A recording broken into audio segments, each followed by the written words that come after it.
Hey, if you were someone who went on a self discovery journey and realized you've done a lot of things where it's hard for you to forgive yourself, right? Well, it's easy for you to forgive yourself if you grew up with a lot of love around you and you knew God as someone really amazing and not how you've been taught, okay? So here's the thing.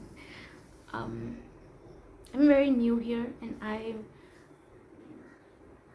you know I take pauses in between because this is how I'm just getting started. I'm just getting used to it, so please spare me for that. Well, moving along. So if you have situations in your life where you blame yourself a lot, if you think you're not good enough, you self-criticize yourself a lot, the first thing I would love for you to do is calm down, sit, and genuinely be honest to yourself. This is the first thing. Be honest to yourself and see if all of these emotions, all of this unforgiveness, you being tough on yourself, you know, holding resentment, all of this, is it genuinely coming from you? As in, is it really you? Or have you consciously, unconsciously, knowing, unknowingly, did you just take on what everyone told you? Or probably if you grew up in an environment that criticizes you a lot or makes you feel like you're not good enough, I would love for you to have a look there, because I'm pretty sure you've heard a lot of you're not good enough, you could do better, you do this, probably will love you more, something like that. There is nothing, you know i I genuinely think human beings are really really nice. Our original nature was not of violence and war, like people, we were never that. But obviously we have a very old and very long history to why we are the way we are now. But everybody's heart, what I know through my own journey, is that it's a beautiful place. The heart is very beautiful. Probably even from schools and jobs and everywhere you go, the biggest prominence is the mind. Everyone's talking about what's your IQ, how intelligent you are, how brilliant you are. Honestly, no one's going to talk about the heart because it's seen as being weak. Well, actually not. It's just like a distraction because someone just does not want you to know your true value. I mean, I don't think anyone is weak for going into their heart space and being honest and being loving and forgiving. This is my request to you, honestly, because this is coming from someone who's been there. I've been there before. I felt so self-critical of myself in every way possible. I felt like I could do better in life. I felt like I wasn't doing enough. Or I would just look at someone, admire them so much and be like, why am I like this, or why don't I have a quality?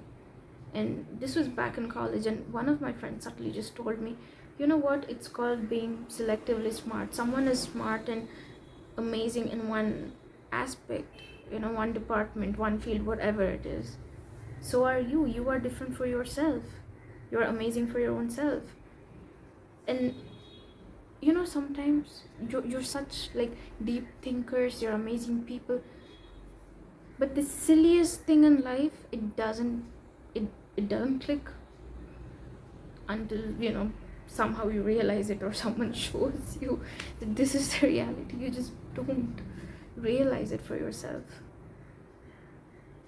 Well, if you are on a journey of self-love, of forgiveness, of knowing that you have all the potential and you're whole and complete in yourself, just for being there and just for realizing that you are all that you are, kudos to you. You have my respect. You have my love. and probably many amazing beings of light are blessing you right now. And I just want to tell you this. Sorry about that.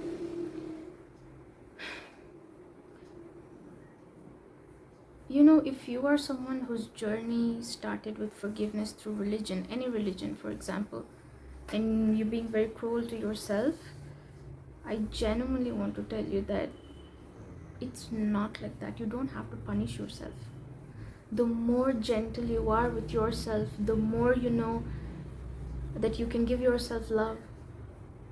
Imagine this, back in the day or whenever something happened and you're so critical of yourself, something, just something that doesn't make you feel good, I urge you to know this fact, that you're amazing, and whatever happened back then happened for a reason.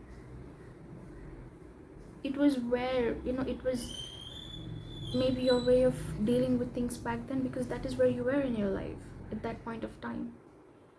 But you're here, if you're here looking for, you're healing yourself, then you're amazing.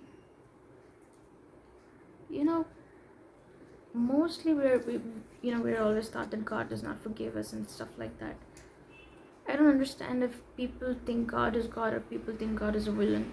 I'm genuinely saying this because when you really realize God's gentleness and love, you will know how forgiving they are. The journey does not start externally, my love. It starts internally. The moment you think, I want to forgive myself,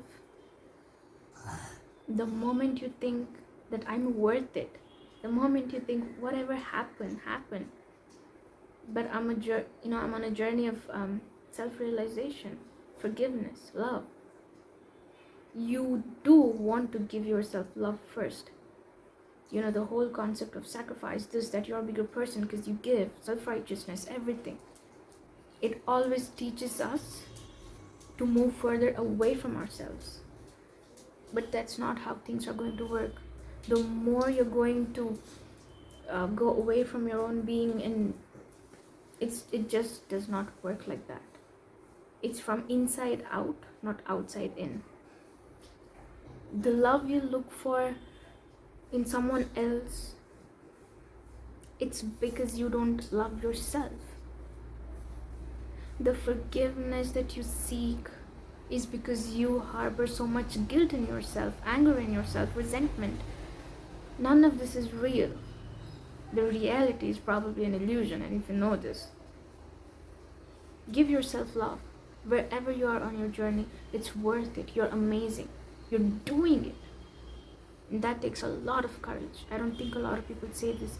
To look into your own shadows, to call yourself on your own ship, takes a lot of courage. And if you're doing that, I love you.